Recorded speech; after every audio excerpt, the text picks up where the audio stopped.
صلی اللہ تعالی وسلم۔ اللہ تعالی جتنی نعمتیں عطا فرمائیں، آنکھ دی، کان، زبان، پاؤں، ہاتھ، جتنی بھی نعمتیں دی، اب اس کو اگر ہم صحیح طریقے سے استعمال کریں گے تو وہ ہمارے لیے نعمت رحمت بن جائے گی۔ اگر ہم اس نعمت کو غلط طریقے سے استعمال کریں گے تو وہی رحمت ہمارے لیے زحمت بن جائے گی۔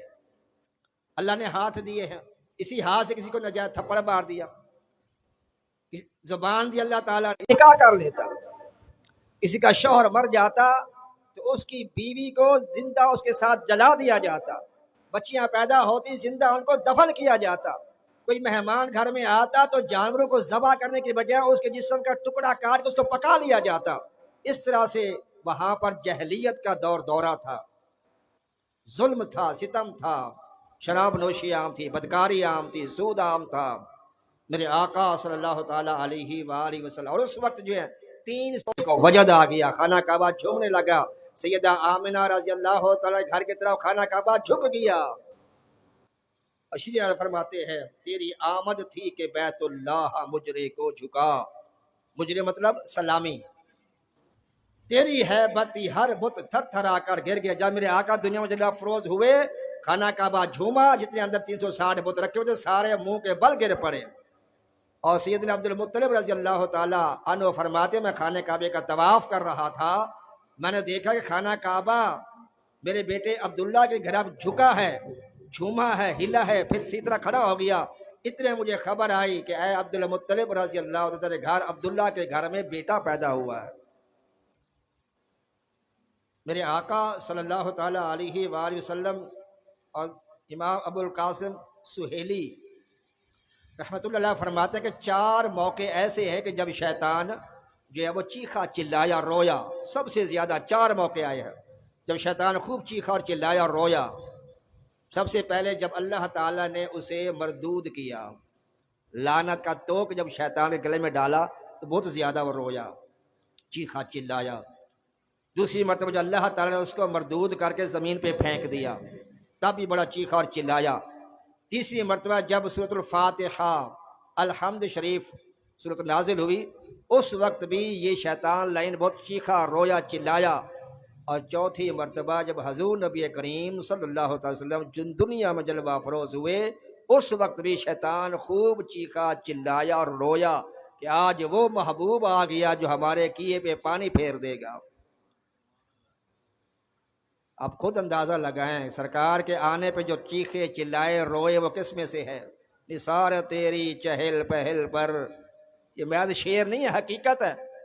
نثار تیری چہل پہل پر ہزار عیدیں ربیع الاول، سوائے ابلیس کے جہاں میں سبھی تو خوشیاں منا رہے ہیں، نصیب چمکے ہیں فرشیوں کے وہ میرے آقا تشریف لا رہے ہیں۔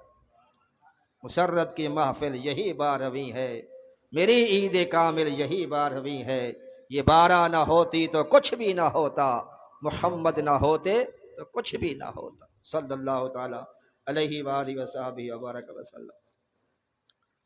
دنیا میں تقریباً 47 ممالک ایسے ہیں جہاں پر، اور 200 سے زیادہ ممالک اس وقت دنیا میں موجود ہیں، ان میں 47 ممالک ایسے ہیں جہاں پر میلاد مصطفیٰ کے موقع پر سرکاری چھٹی ہوتی ہے،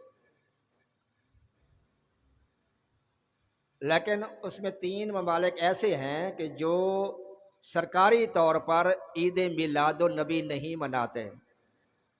ایک ہے اسرائیل، وہ سرکاری طور پر میلاد النبی، وہ ہے دشمن، یہودی ملک ہے، مسلمانوں کا دشمن ہے، وہ کہاں سے منائے گا؟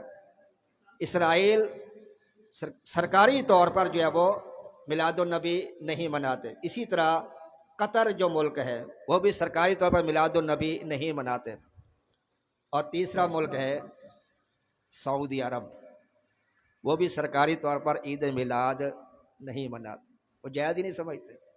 وہ کہتے ہیں میلاد النبی کا مطلب نبی کی ولادت، معاذ اللہ وہ کہتے ہیں نبی تو 40 سال کے بعد بنے، حالانکہ میرے آقا صلی اللہ علیہ وسلم 12 ربیع الاول کو آپ کی ولادت باسعادت ہوئی ہے، لباس بشری میں آپ دنیا میں تشریف لائے ہیں۔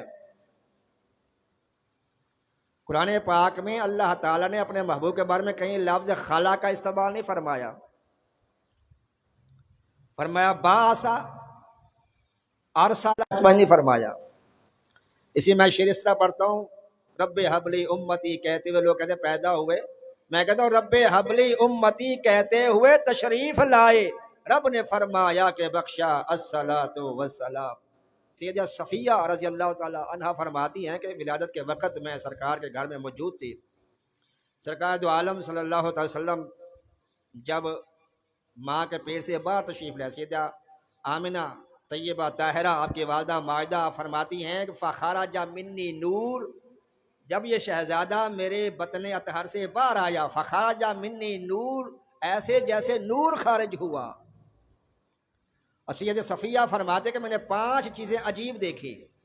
فرماتے جو چراغ کمرے میں جل رہا تھا، اس بچے کے نور سے وہ چراغ جو اس کی روشنی کم پڑ گئی، یہ نور جو ہے اس پہ غالب آ گیا. دوسرا فرماتے جب میں نے بچہ پیدا ہوتا ہے اس کو نہلانے کے لیے اٹھاتے ہیں، نہلائیں اس کو، تو کہتی ہے میں نے دیکھا کہ یہ بچہ صاف ستھرا تھا، اس کو نہلانے کی ضرورت نہیں تھی. اور تیسری بات یہ کہتے ہیں میں دونوں کاندھوں کے بیچ میں نورانی خط سے لکھا ہوا دیکھا، لکھا ہوا تھا لا الہ الا اللہ محمد الرسول اللہ صلی اللہ تعالی علیہ وآلہ وسلم.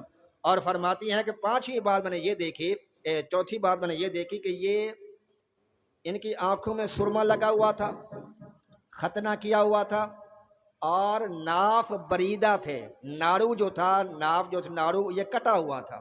بچہ ماں کے پیٹ میں جب ہوتا ہے تو یہ ناڑو جو ہوتا ہے نا، نالی سی ہوتی ہے ماں کے پیٹ میں، یہ اس کے ذریعے بچہ ماں کے پیٹ میں اس ماں کا خون چوستا ہے. اس کی غذا جو ہوتی ہے ماں کے پیٹ میں خون ہوتی ہے، اس طرح سے اس کی ماں کے پیٹ میں پرورش ہوتی ہے بچے کی. تو جب بچہ پیدا ہو جاتا ہے پھر وہ پیدائش کے بعد جو ڈاکٹر وغیرہ نرس وغیرہ جو بھی دایا وغیرہ ہوتی ہے وہ ناڑو کو جو وہ کاٹ دیتی ہے، ناف کے پاس جو ناڑو ہوتی ہے. تو سیدہ صفیہ فرماتے کہ وہ ناڑو جو تھا وہ کٹا ہوا تھا. اس کا مطلب کیا ہے کہ میرے آقا صلی اللہ علیہ وسلم ماں کے پیٹ میں تھے تو ماں کا خون نہیں چوستے تھے. آپ کی غذا ماں کے پیٹ میں خون نہیں تھی، جیسے عام بچے کی غذا خون ہوتی ہے، میرے آقا ماں کے پیٹ میں تھے تو آپ کی غذا بھی نورانی تھی، خون نہیں تھی. اور دوسری بات یہ کہ آپ کسی کے محتاج ہی نہیں تھے. فرماتی ہیں کہ آپ جب پیدا ہوئے پھر آپ 5ویں بات یہ بتاتی ہیں کہ ایک تو سرما لگا ہوا تھا، ناف بریدہ تھے اور ختنہ کیا ہوا تھا. اور 5ویں بات آپ یہ فرماتی ہیں کہ حضور نبی کریم صلی اللہ تعالیٰ علیہ وآلہ وسلم نے سب سے پہلے سر سجدے ہوتی تھی، ایک جگہ ہوتی تھی جہاں اللہ کا نبی نشان لگاتا تھا، وہیں پہ سجدہ ہو سکتا تھا، اس کے علاوہ کہیں سجدہ امتی نہیں کر سکتا تھا. اب وہ کئی 100 میل دور بھی جگہ ہوتی تھی، کئی 1000 میل بھی دور ہوتی تھی. تو جہاں اللہ کا نبی نشان لگاتا وہاں پہ جا کے اس کا امتی سجدہ کرتا، عبادت کرتا تھا. لیکن جب میرے آقا صلی اللہ علیہ وسلم کی پیشانی زمین پہ لگی تو اللہ